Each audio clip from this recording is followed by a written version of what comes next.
Muy buenas tardes a todos y bienvenidos al webinar Behavioral Design como herramienta. Hoy inspiraremos a más personas a utilizar Behavioral Design para resolver problemas dentro de sus organizaciones, mostrando casos de uso. En esta oportunidad nos acompaña María Fernanda Valdés, quien es Behavioral Designer en el área de innovación de RIMAX Seguros EpiPlan.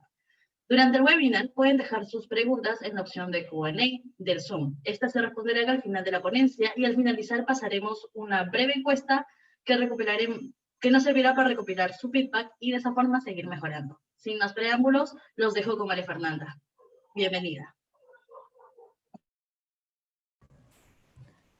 Hola, ¿qué tal? Gracias, Angie. ¿Qué tal todos? A ver, voy a primero compartir mi pantalla.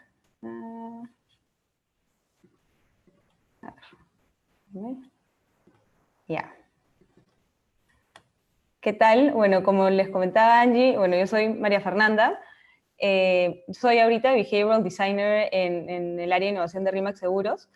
Y antes quería contarles un poquito sobre mí, cuál es mi trayectoria. De hecho, yo comencé en un área de investigación de mercados, luego he pasado a innovación, donde he visto temas de design research, he pasado por UX, y ya luego he estado ya casi 3 años haciendo temas de behavioral design.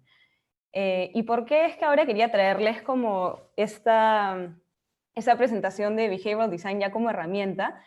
Porque en este tiempo que he estado yo trabajando como behavioral designer, creo que uno de los retos más grandes que tiene esta disciplina es llevarla a la acción. O sea, creo que si bien hay mucha teoría, hay mucho como interés también por parte de toda la información de behavioral design, como es bastante nueva la disciplina, al menos en el mundo como empresarial, lo difícil está como, ya, ¿y dónde la acciono, no? ¿Dónde la acciono y cómo? Entonces, lo que yo quería ahora era enseñarles un poco algunos casos de uso donde podían usar la herramienta, y sí también, o sea, teniendo en cuenta que en verdad la herramienta la pueden usar como ustedes quieran, o sea, pueden elegir la forma y el lugar donde les parezca mejor a nivel como de estrategia de negocio. Hay mucha creatividad en ver dónde llegar a utilizarla, y por eso yo quería un poco inspirarlos nomás, como enseñarles dónde lo he usado yo, para como incentivarlos a usar esta herramienta en diferentes áreas del negocio. Bueno, de hecho yo supongo que ya estando acá, como se han inscrito en la charla, así que sí, supongo que tienen un poco al menos una idea de qué es behavioral design, pero igual, como es medio nuevo, nunca queda muy claro, entonces sí quería resaltarlo, ¿no? Behavioral design, de la manera más simple que podemos verlo, es una subcategoría que tiene el diseño, que se enfoca en cómo es que el diseño, o sea, lo que uno crea, puede dar forma o influir en el comportamiento humano, ¿no? Entonces, ¿qué es? O sea, ¿qué hace un behavioral designer o de qué trata esta disciplina? Básicamente entender el comportamiento y generar algún tipo de cambio para intervenir en ese comportamiento. Este ejemplo que vemos de un urinario con una mosca, yo creo que algunos ya los deben haber visto, pero creo que es un ejemplo muy rico, muy simple, para demostrar qué es behavioral design, porque es un ejemplo de cómo es que este era un problema que tenía, o sea, que existe, ¿no? Que se gastaba mucho dinero en el mantenimiento, en la limpieza de los baños, y en Alemania lo que hicieron fue poner esta mosquita. De hecho han probado que pueden ser con un montón de cosas, con un montón de diseños, pero pusieron este estímulo en el urinario, y eso hizo que las personas, claro, direccionen hacia la mosca, y se reducía significativamente la cantidad de plata que están destinando a la limpieza, ¿no? Pero más allá de o sea, cuál fue el resultado, yo creo que este ejemplo lo que nos demuestra es que a veces hace falta este enfoque, ¿no? Este enfoque desde el comportamiento, donde en vez de empezar a accionar según supuestos o hipótesis que tengamos del negocio, hagamos una pausa y veamos, ¿no? Como, ¿qué está pasando? ¿Cuál es el comportamiento que está llevando a que se ejecute o que está generando este problema. Y atacar o entender ese comportamiento, diagnosticarlo de la manera correcta, con las herramientas correctas e intervenir, genera muchísimo valor. Entonces, acá es donde entra el trabajo del behavioral designer. El behavioral designer lo que debe hacer, de alguna forma, es detectar e intervenir de una manera experimental. Es muy importante el componente experimental en momentos clave de toma de decisiones. La idea acá es que el behavioral designer pueda detectar una toma de decisión que considera relevante para el objetivo de negocio, intervenir y a través de esa intervención crear un cambio de comportamiento en los usuarios que lleve a cambiar este objetivo de negocio planteado inicialmente, ¿no?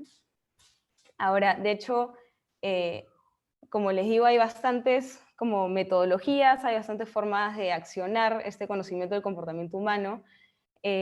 Yo personalmente he estado utilizando esta metodología que la he armado, donde tengo estos 5 pasos que han estado basados en Design Thinking. La fase de identificación, donde identificas un problema, un comportamiento, identificas también el público. La fase de diagnóstico, acá yo uso 2 herramientas que ya en breve les voy a contar cuáles son. Luego pasa una parte de ideación, donde ideas en función a este diagnóstico del comportamiento.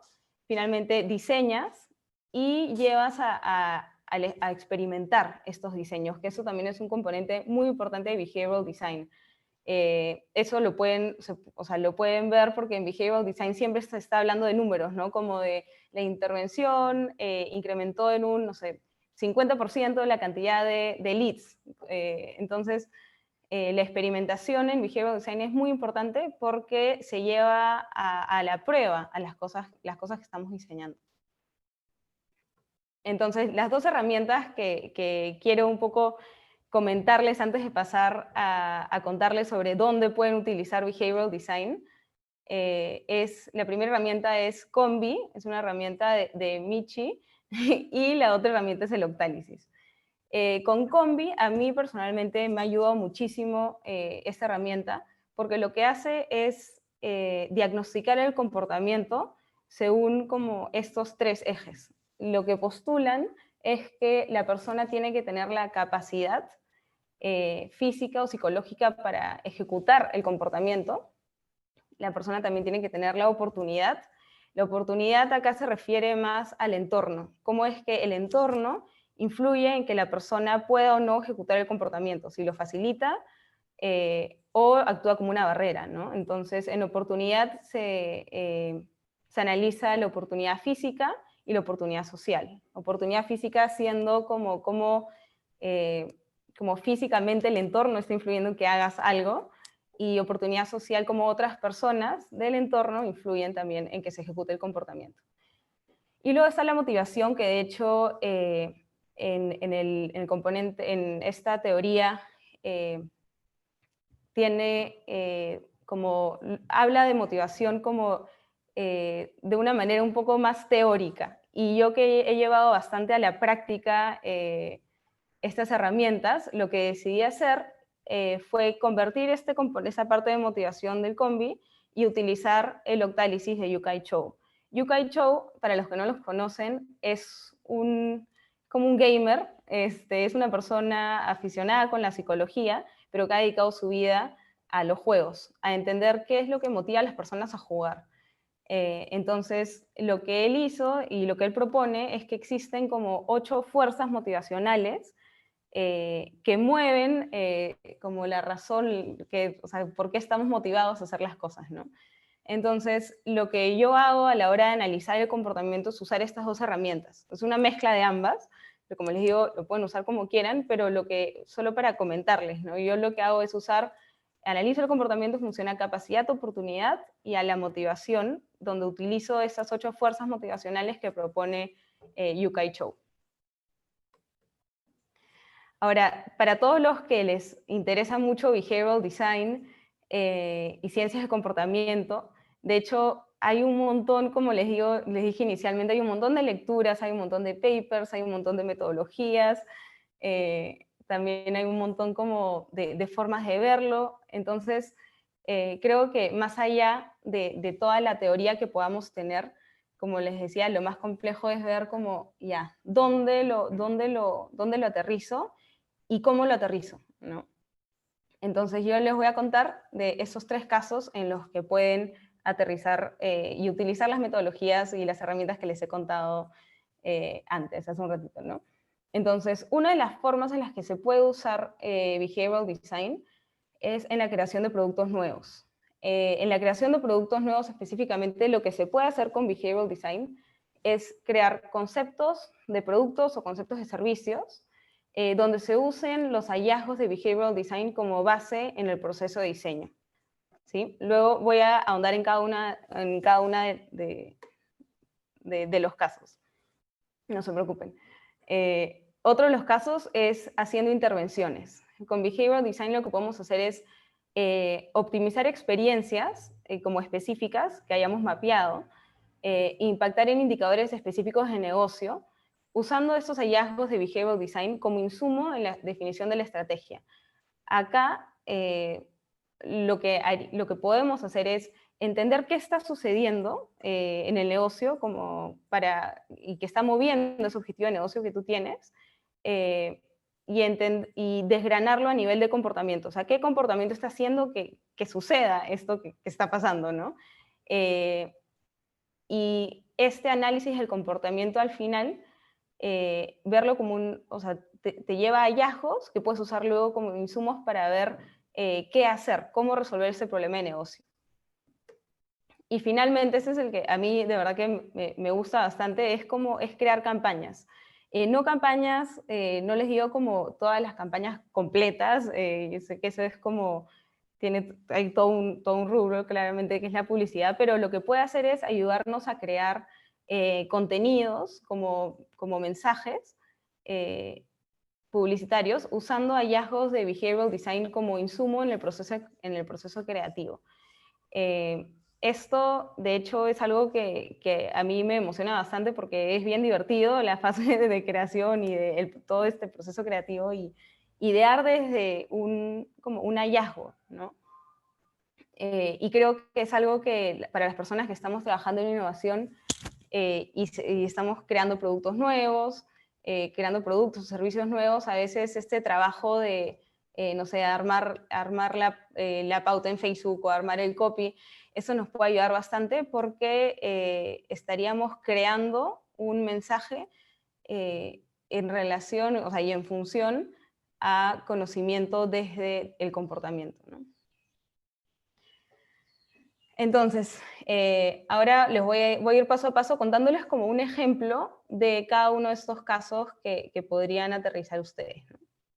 En el caso de crear productos nuevos, les muestro este ejemplo de, no sé, viene el negocio y nos dice como, bueno, queremos crear un restaurante que esté dirigido hacia adultos mayores, ¿no? Entonces, a veces así, es como así de amplio, como queremos hacer esto, ¿no? Y ya, bueno, viene toda la parte de diseño, de investigación, de diseño, de parte del equipo. Entonces, lo que se puede hacer con Behavioral Design, primero es seguir esta metodología, ¿no? Donde en el primer paso está la identificación. Acá, ¿qué identificaríamos? De hecho, esto es un poco reducido, pero la idea es que se lleven el cómo, ¿no? En la fase de identificación, lo más importante a la hora de aplicar esta metodología es identificar qué comportamientos van a influir en el éxito de tu producto, ¿no? Entonces, un comportamiento como ir a un restaurante es un comportamiento que nos va a interesar mapear.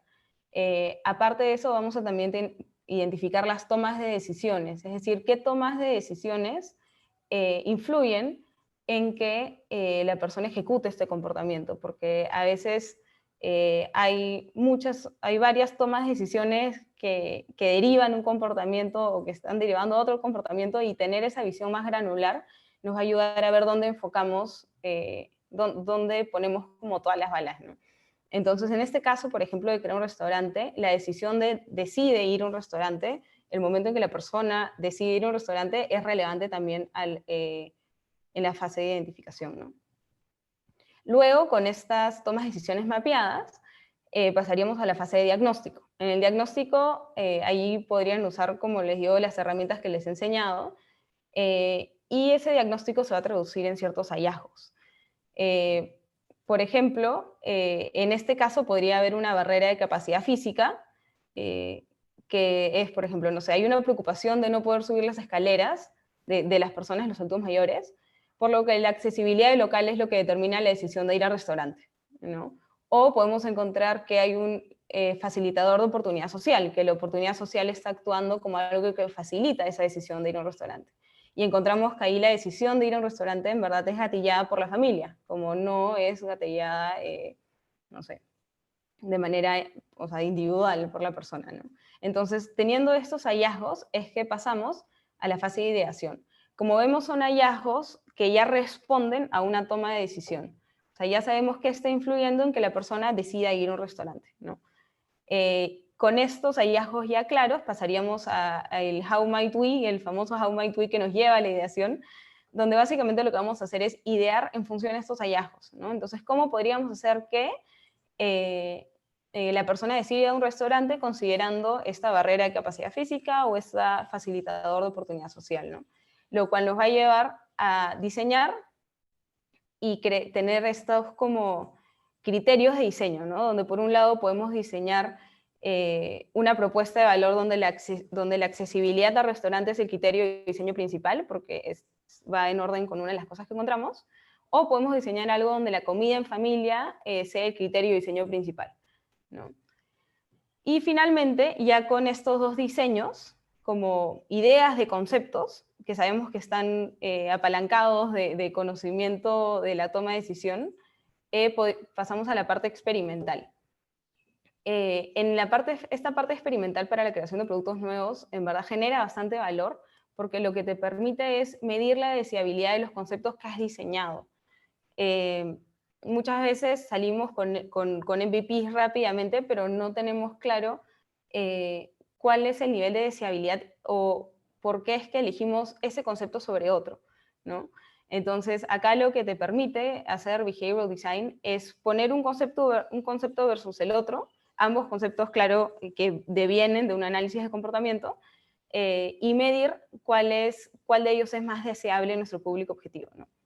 Entonces, acá lo puedes hacer haciendo campañas, donde la accesibilidad, por ejemplo, sea el componente principal de la propuesta de valor, y también hacer, por otro lado, campañas donde el ambiente familiar sea el componente principal de la propuesta de valor.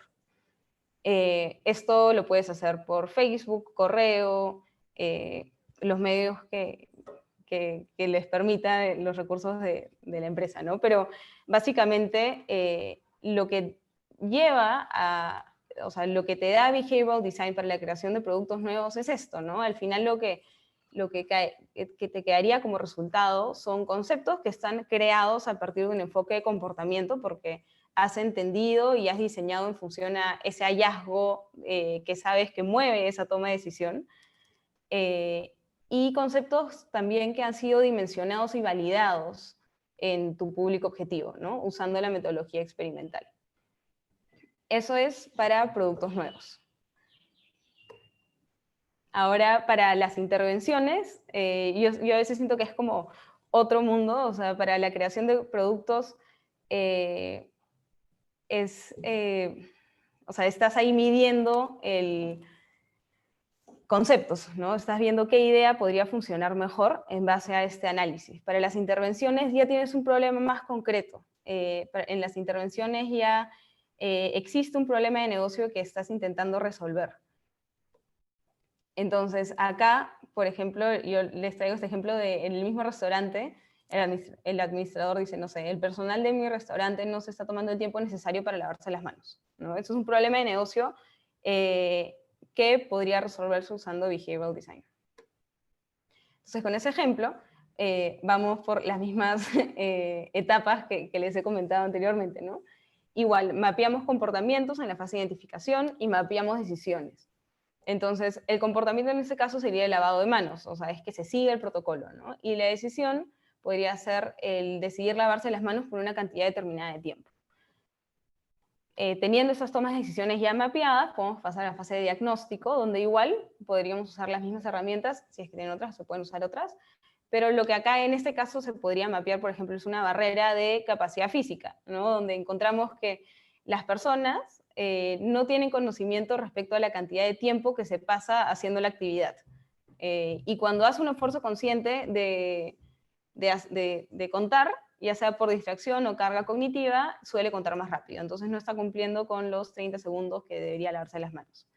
Ese es claramente un ejemplo. Yo no he hecho, no he hecho este levantamiento de información, pero creo que ayuda a entender más o menos cómo es que podemos intervenir, ¿no? Entonces, en este caso hemos encontrado que hay una barrera de capacidad física, o sea, de conocimiento. La persona no sabe cuánto tiempo está pasando, ¿no? Con esto ya como en mente, pasamos a la fase de ideación, donde lo que hacemos es ver, ok, ¿cómo podríamos hacer que la persona tenga conocimiento respecto a la cantidad de tiempo que pasa haciendo la actividad, ¿no?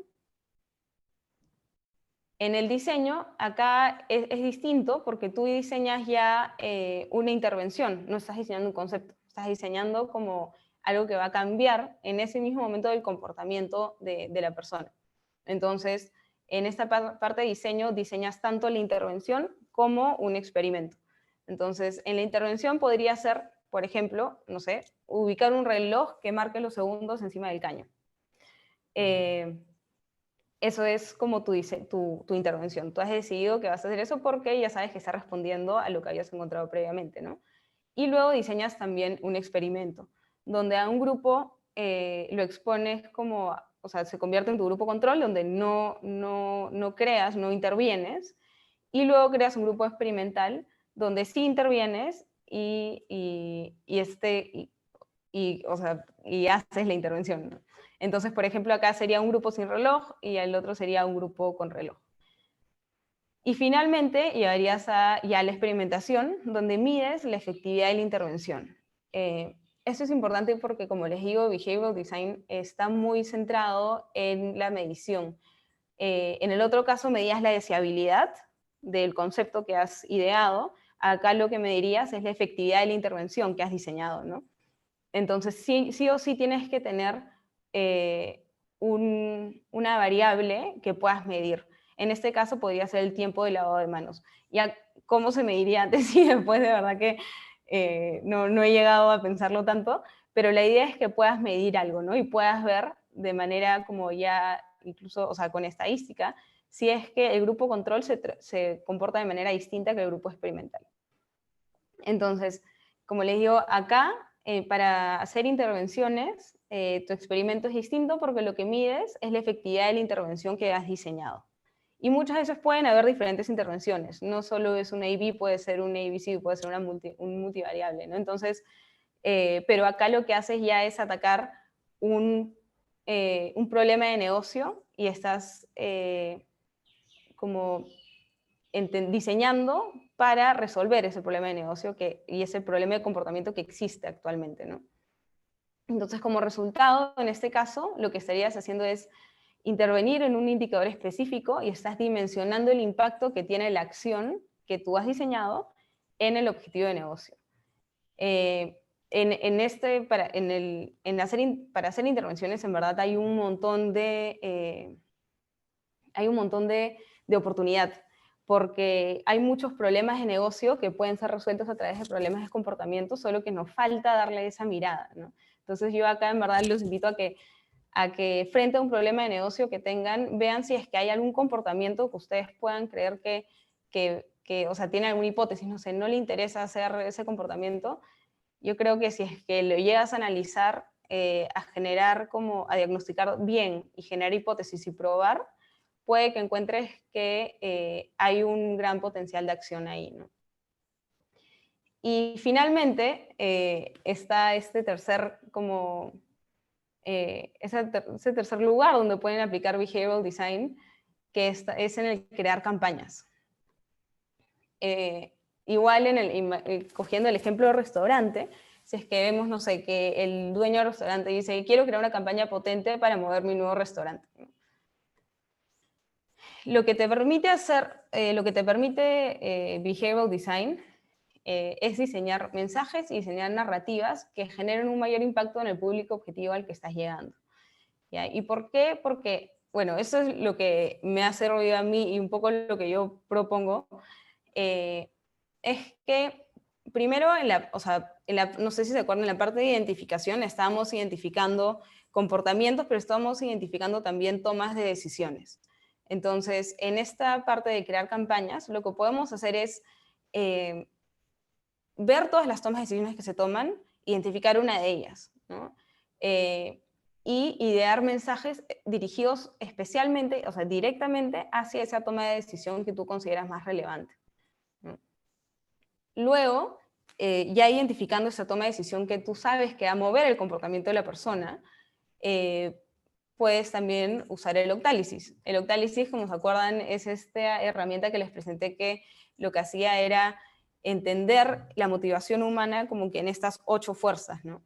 Entonces, entendiendo la motivación de esa toma de decisión, lo que podemos hacer es crear una narrativa en función a esa motivación, ¿no? Entonces, por un lado ya tienes, o sea, tienes qué decisión vas a influir y tienes el cómo, ¿no? ¿Cuál? Con el Behavioral Decision Map, que es esa toma de decisión que has elegido, y cómo con el octálisis. Entonces, en el ejemplo de restaurante, por ejemplo, vemos, no sé, que la persona decide, la decisión que queremos impactar es que decida juntarse con su familia, porque sabemos que eso era un gatillador para que la persona vaya a un restaurante, ¿no? Y haciendo un análisis, un trabajo de campo, podríamos ir donde la persona y encontramos que la motivación para juntarse con su familia se ve por Epic Meaning and Coding, que es esta motivación que, que establece Yukai Cho, que es una motivación de tener como un propósito, una misión que cumplir y sentir que han sido los llamados para asumir la responsabilidad. Entonces, en este caso, imagínense, de nuevo, esto no lo ha sido, o sea, me lo he imaginado, que estas personas se vean motivadas por unir a la familia para que se apoyen cuando ellos no estén. Entonces, su motivación es como decidir juntarse con su familia para poder, porque quieren tener, como llevar esa unión familiar como su legado, ¿no? Entonces, teniendo estas dos cosas en mente, teniendo, o sea, ya sabiendo qué decisión quieres, o sea, qué decisión quieres como intervenir y el cómo, es que podemos llegar a la fase de ideación. Es como dar los insumos para una ideación, para el proceso creativo, ¿no? Entonces, esto se podría traducir en una pregunta como ¿cómo podemos hacer que nuestro público decida juntarse con su familia, considerando que se ven motivados por dejar como legado la unión familiar, ¿no? Entonces, teniendo ya esta pregunta que ya sabes que responde a una toma de decisión específica y sabes que tiene eso, o sea, se ve motivado por eso, es que puedes llegar a un proceso creativo donde el mensaje o las ideas que se ejecuten tengan una mayor probabilidad de éxito, ¿no? Entonces, acá podrían aparecer como campañas orientadas hacia un mensaje de, no sé, de legado, apoyo, aprendizaje, compartir, unión familiar, etcétera, ¿no? Entonces, acá, como resultado, lo que tendríamos son campañas que generen un mayor impacto en nuestro público objetivo, pero principalmente porque estaríamos atacando una decisión que sabemos que influye en el comportamiento que queremos intervenir, pero también estamos entendiendo el cómo. Estamos usando una narrativa que sabemos que va de la mano con las motivaciones que tiene la persona para ejecutar, para tomar esa decisión, ¿no? Entonces, bueno, esos son los 3 casos en los que podrían usar Behavioral Design, pero de hecho, como les decía, hay muchas más oportunidades en Behavioral Design, hay muchos más lugares donde se puede aterrizar y también hay formas de hacerlo, ¿no? Como yo les he comentado, estas son herramientas que yo he utilizado, pero en verdad hay muchas más herramientas y como han visto también, yo he utilizado una parte de una herramienta y lo he juntado con otra. Entonces, un poco lo que yo les quería transmitir, lo que les quiero transmitir es que se atrevan a utilizar estas herramientas, se atrevan a cambiarlas, porque al final lo que importa es que puedan diagnosticar bien el comportamiento y que pueda ser como un insumo para la creación de algo distinto, ¿no? Que genere este cambio que estamos buscando. Eso es, no sé si es que ya podemos pasar a la parte de preguntas. Claro que sí, y justo ya hay un montón de preguntas, así que el tiempo apremia. Bueno, la primera pregunta respecta a si hay herramientas para aplicar el Combi o Octalysis como plantillas, por ejemplo. O plantillas. De hecho, no. No que yo haya visto. Yo he creado mis propias como herramientas. El Octalysis sí tiene como una escala del 1 al 10, donde puedes ir mapeando qué tanto se mueve esta decisión por este core drive. Pero hasta el día de hoy, en verdad, yo siempre he tenido que crear mis propias plantillas. No he visto a nadie que, que ya no las dé. Ya, buenísimo. Nos preguntan también si consideras que Behavioral Design está explotado en Perú. Y si es así, ¿en qué empresas o rubros has visto que hayan puestos de Behavioral Design? Yo creo que no está explotado en Perú. De hecho, me atrevo a decir que somos muy pocos. ¿Y en qué puestos o qué rubros? Creo que principalmente en las empresas más grandes, donde los equipos de innovación ya están bien desarrollados.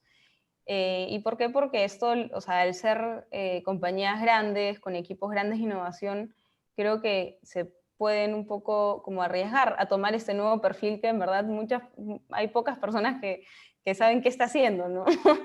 Pero creo que es cosa de tiempo. O sea, yo creo que de acá a unos años todas las empresas van a tener, o espero, un behavioral designer o un grupo de behavioral designers, porque la verdad que sí genera bastante valor y creo que es cosa de tiempo para que las empresas vayan entendiendo un poco cómo funciona o dónde pueden entrar los behavioral designers, ¿no?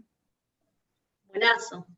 Milena nos consulta si es que consideras que Combi es parecido a Ideas 42.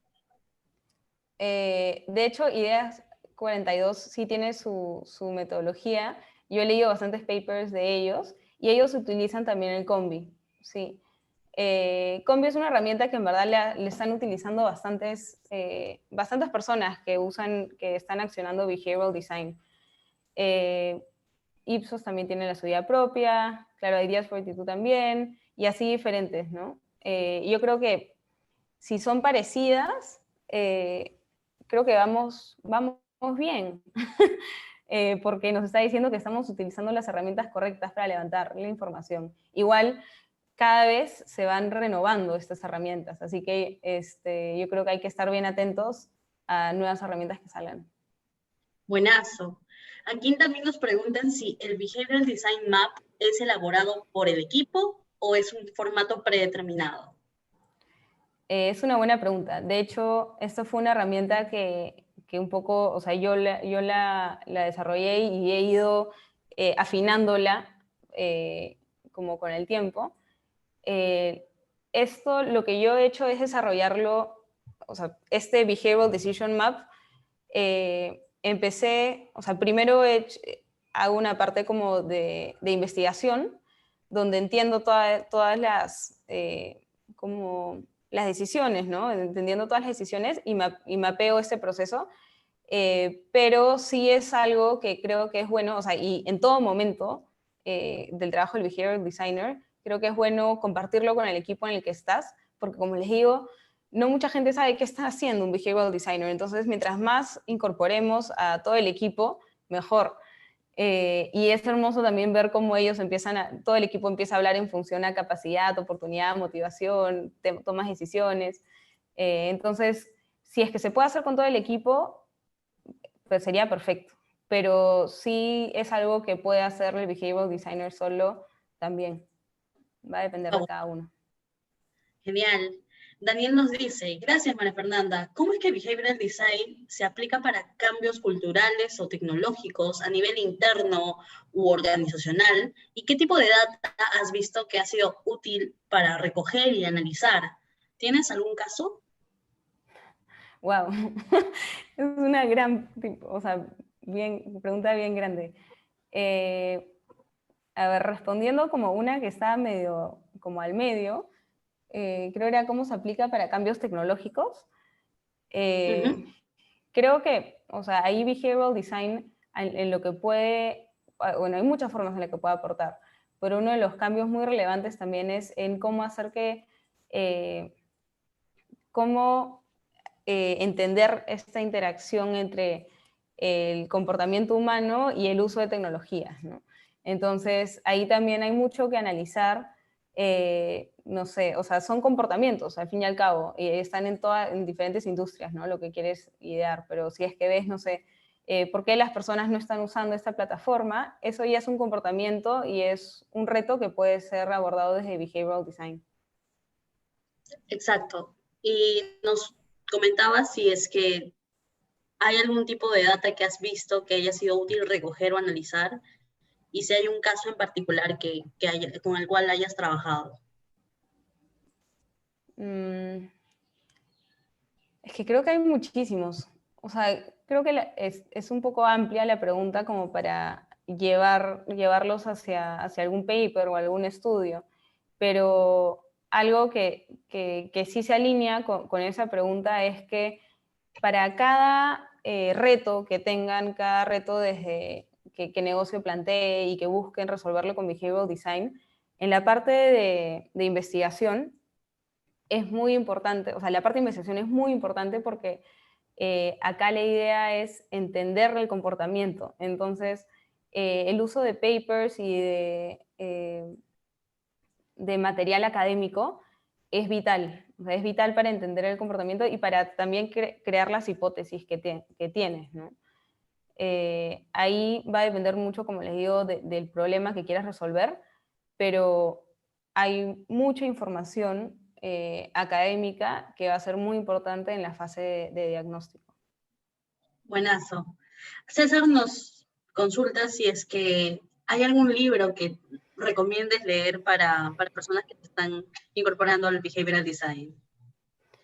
Hay un montón, pero creo que uno, o sea, que a mí me ha servido muchísimo, que lleva bastante a la cancha behavioral design en el mundo digital, es The Smarter Screen de Bernarzi. Es muy bueno porque te da ya como casos de acción, o sea, casos donde han accionado conceptos de behavioral design y te da muchas ideas. Y ahora que el mundo es casi cada vez más digital, creo que es importante ver cómo es que el comportamiento se ve influido, ¿no? Y cómo podemos nosotros también encontrar oportunidad en ese rubro. Te recomendaría ese. Buenazo. Un favorzote, ¿lo puedes volver a repetir para que lo apuntemos de paso? O tal Sí, vez lo escribes por el chat. sí, yo lo puedo escribir por el chat. Voy a Buenazo. ver cómo lo logro. Hay otra pregunta bastante interesante y nos consultan y dicen, behavioral design y psicología, ¿dónde comienza una y dónde termina la otra? Wow. Yo creo que van muy de la mano. Yo no diría que comienza y termina. Yo creo que más es la forma en que, o sea, behavioral design al final lo que ha hecho es hacer más atractivo los conceptos de psicología en el mundo laboral. Yo, o sea, como psicóloga social, cuando empecé a trabajar, me acuerdo en el USP, habían muchos problemas de negocio que llegaban y yo lo pensaba como, esto puede ser resuelto con psicología, ¿no? Como que sí hay mucha teoría de psicología que puede ser aplicada a esto, pero lo que, no sé si fallaba, pero lo que le faltaba a la psicología en ese entonces era ejemplos de casos exitosos donde el aplicar la teoría llevaba a reducciones en precio, o sea, en gastos, en costos, etcétera, ¿no? Y creo que eso justamente es lo que da behavioral design. Yo creo que behavioral design sí o sí tiene, o sea, es como una, no sé si es una fachada, pero es como algo que le da forma a la psicología social y lo aterriza más al mundo laboral, pero no creo que, no son distintos, creo que van completamente de la mano, si no son los mismos. Buenazo. Francesca nos dice, hola, ¿los core drives dependen de cada proyecto o son 8 predeterminados? Los core drives son 8 predeterminados, sí. Son 8, ay, no sé por qué está en mi chat, pero ya, son 8 predeterminados y lo que va a depender es el comportamiento que tú estás analizando, ¿no? Y ahí van a variar los niveles según cada core drive. Buenazo. Paul nos dice, buenas tardes, trabajo para una microfinanciera. ¿Tienes algún ejemplo relacionado a los servicios financieros? Ahí sí, ahí Raúl, hay todo un rubro que se llama Behavioral Finance, muy interesante sobre cómo tomamos decisiones financieras. Tienes un montón, hay un montón de material para que leas, es bien, bien interesante. Buenazo. Luego Martín nos dice, en tu experiencia, ¿cuánto tiempo demora realizar una investigación de mercado basado en behavioral design? Eso, escucha, va a depender mucho, los que han trabajado en innovación, va a depender mucho también de como el tiempo que nos den. O sea, siempre estamos como corriendo con los tiempos, pero en el mejor de los casos, como un campo te puede durar 2 semanas, ¿no? Pero también si es que es una intervención pequeña y no tiene mucho trabajo de campo de por sí, es más como teórico, va a depender de qué tan rápido podamos nosotros entrar a buscar entre papers, investigaciones académicas y libros, ¿no? Y sacar ideas de intervención. Que yo creo que depende mucho del proyecto, pero si fuera campo y tuvieras que ir a entrevistar personas, aproximadamente mínimo 2 semanas, ¿no? Que es lo que te puede demorar un campo rapidísimo.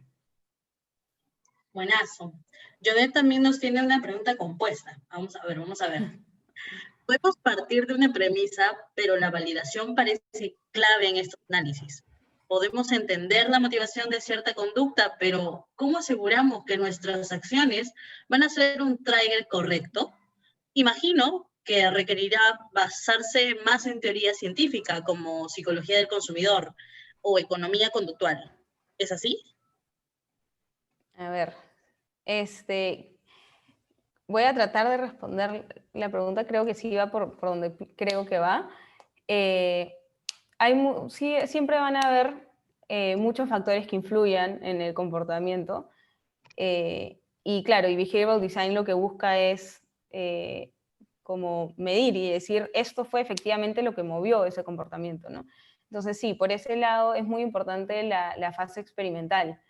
Y en la fase experimental también es todo un mundo, o sea, un behavioral designer tiene que tener conceptos claros de la metodología, tiene que saber y tener o sea, manejar mucho la metodología experimental a nivel de variables, o sea, la variable independiente, dependiente, ver que los grupos sean homogéneos entre sí. O sea, ahí hay un montón de trabajo también del behavioral designer para lograr que en la fase de experimentación tus dos grupos, o sea, que tengas una metodología rigurosa de experimentación, donde puedas manejar y tener estas variables como bajo control, ¿no? Los dos grupos tienen que ser homogéneos porque tú lo que vas a buscar es demostrar que eso que tú hiciste, esa intervención, fue lo que generó el cambio de comportamiento. Entonces ahí sí es muy importante la metodología experimental y es la forma que tenemos o sea, dentro de la disciplina para mostrar el efecto que tiene hacer intervenciones desde este campo. Fenomenal. Gloria nos pregunta otra vez por el Behavioral Design Map y es sobre si nos podrías comentar un poquito más al respecto o en todo caso, ¿dónde podríamos encontrarlo? Ahí lo que, o sea, eso es una herramienta que en verdad, o sea, yo la he hecho mientras he estado en como en mis proyectos, pero de lo que trata básicamente es mirar el problema que tienes al frente o el comportamiento que tienes, el comportamiento actual que tiene la persona y empezar a entenderlo en función a qué decisiones tiene que tomar la persona, ¿no? Entonces, no sé, si es que yo, por ejemplo, quiero entender el comportamiento eh, a ver, me voy a inventar, no sé, comer saludable, ¿ya? Empezar a entender cuáles son las decisiones que me llevan a comer saludable o no, ¿no? Entonces, no sé, decido comer algo, no sé, veo, ya, decido abrir mi refri, decido coger lo primero que encuentre, decido y así ir entendiendo qué decisiones me llevan a ese comportamiento, porque puede que una de esas decisiones sean como sea esa decisión que cambie y que me desvíe de mi comportamiento objetivo, ¿no? Entonces, en este caso de querer comer sano, quizás la decisión de abrir mi refri es la decisión que tendría que cambiar, porque quizás en mi refri solo tengo cosas como muy ricas, ¿no? Entonces, creo que a lo que voy con esto es que este Behavioral Decision Map es una herramienta que ustedes pueden crear para mapear todas las tomas de decisiones y que los va a ayudar a entender qué toma de decisión intervenir, ¿no? Dónde intervenir específicamente, porque a veces el comportamiento es muy amplio y a veces es más efectivo ir hacia una toma de decisión específica. Fantástico.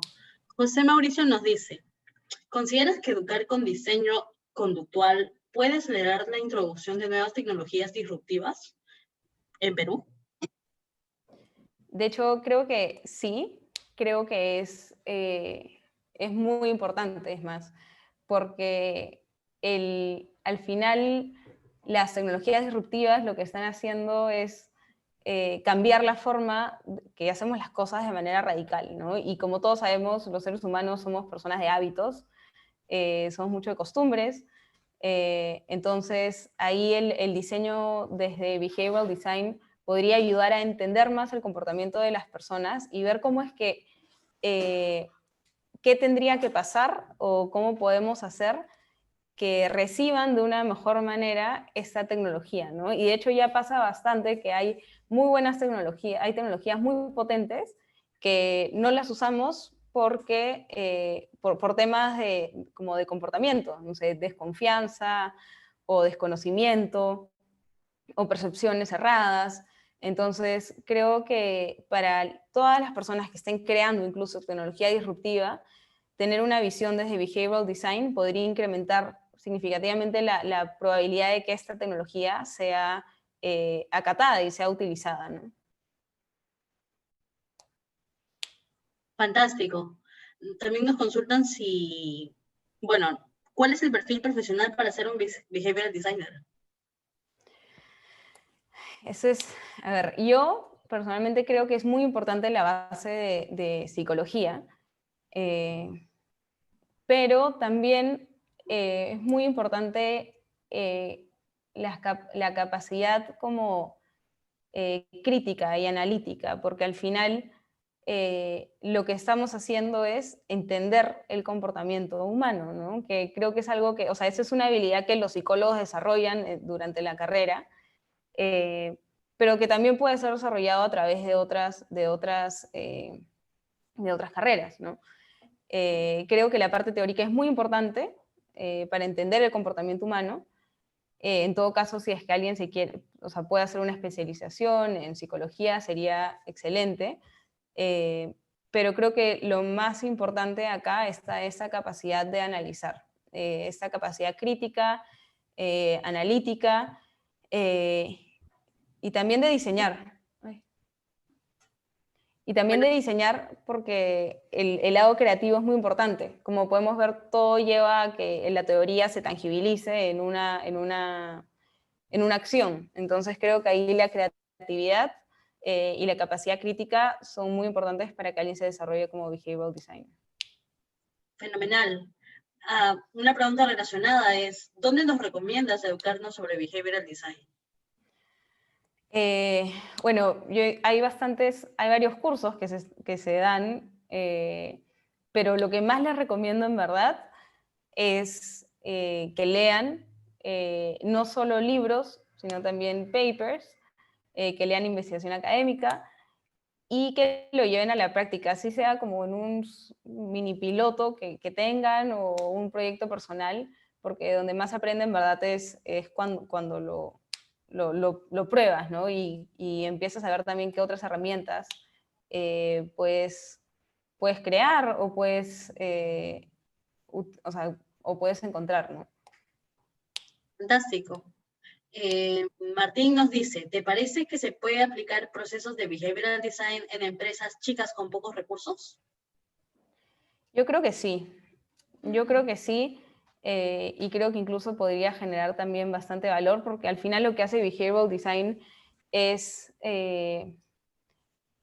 incrementar la eficiencia de muchos de los procesos que ya se hacen, ¿no? O sea, es como una herramienta que de todas maneras va a generar valor donde entre. O sea, es una vista muy rica y muy compleja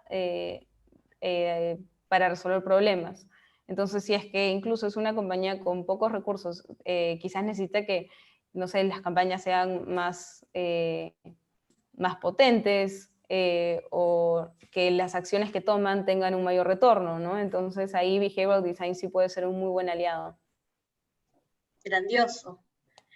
José Luis nos comenta, a ver, ¿existe alguna complicación con el tamaño y la selección de la muestra para el mismo?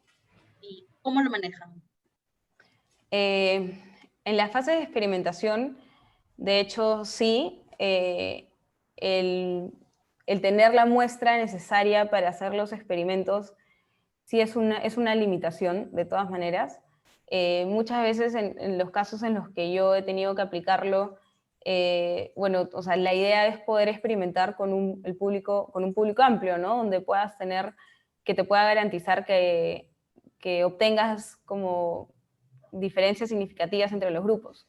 Entonces, muchas veces yo he utilizado Facebook, que es una herramienta que en verdad nos da bastante alcance, o en los casos que se han utilizado, que he tenido que ir hacia, no sé, usado medios donde hay menos muestra, también lo que he visto es de no hacer, no sé, no medir como que por proporción, sino por escala, como que ya ir viendo de qué manera, o sea, como siempre tiene que ser medible, tienes que también, la parte de diseñar tu experimento tiene que tener en cuenta esta limitación de la muestra. Buenazo. Vamos a pasar a una última pregunta, porque el tiempo nos está ganando. Y el resto, ¿te parece si volvemos a compartir tus datos para que te puedan contactar por LinkedIn en caso deseen comunicarse contigo para alguna pregunta? Sí, claro, sí, en verdad los invito a escribirme por LinkedIn. Yo soy como, o sea, me encanta el tema y me encantaría también poder ayudarlos en problemas que tengan relacionados a behavioral design y comportamiento. Entonces, siéntanse libres de escribirme. He dejado, bueno, en la presentación está mi LinkedIn, pero mi LinkedIn es mi nombre tal cual, María Fernanda Valdés, María Fernanda junto. Buenazo. Entonces pasamos a la última pregunta, es de Daniel y nos dice, ¿cómo verbalizas las conclusiones de tus intervenciones para que sean potentes e influyentes, para que el comité de gerencia invierta en tu propuesta? ¿Podrías dar algún ejemplo? Sí, de hecho sí, y esa es la parte en verdad más emocionante. Lo bueno de Behavioral Design, como les digo, es que te da resultados medibles, o sea, te da números. Entonces, muchas veces, o sea, cuando haces una intervención y sale bien y tienes diferencias significativas entre los grupos y tienes un impacto tangible, es muy rico, en verdad, ir a la gerencia y decirles, mira, con mi intervención incrementé en un 125% no sé, la satisfacción, por ejemplo, o el NPS. Yo he tenido, claro, hemos hecho varios casos en las compañías en las que he estado, pero recientemente sí he hecho varios experimentos que han salido significativos y he podido mostrarle al negocio como este ha sido el impacto, ¿no? Y con números. Números siempre es lo que mueve a la gerencia, ¿no? Entonces, desde un inicio, como les digo, todas las intervenciones deberían estar apalancadas o comenzar con un objetivo de negocio claro, qué número quieres mover, y así cuando tengas tus resultados ya lo puedes como demostrar y ser súper feliz. Y de todo, o sea, cuando les pones números a las personas, ya te creen y apuestan. Fenomenal. Bueno, muchísimas gracias a todos por cada una de sus intervenciones. Han sido bastante activas por parte de todos los participantes. Muchísimas gracias a ti, María Fernanda. Ha sido una exposición magistral. Han quedado preguntas en el aire, sin embargo, estas podrán ser contestadas si es que te preguntan de manera interna. Así que los invitamos nuevamente a que por favor busquen a María Fernanda por LinkedIn. Justo ahorita estaba buscándote. Les voy a poner por el chat. Y bueno, finalmente también les mencionamos que por favor realicen la encuesta de satisfacción que acabamos de pasar y también la que puedan ver en pantalla. Y eso sería todo. Muchísimas gracias a cada uno. Y nos vemos en la próxima oportunidad. Gracias a todos. Un gusto. Buenísimo. Ahí nos vemos. Adiós.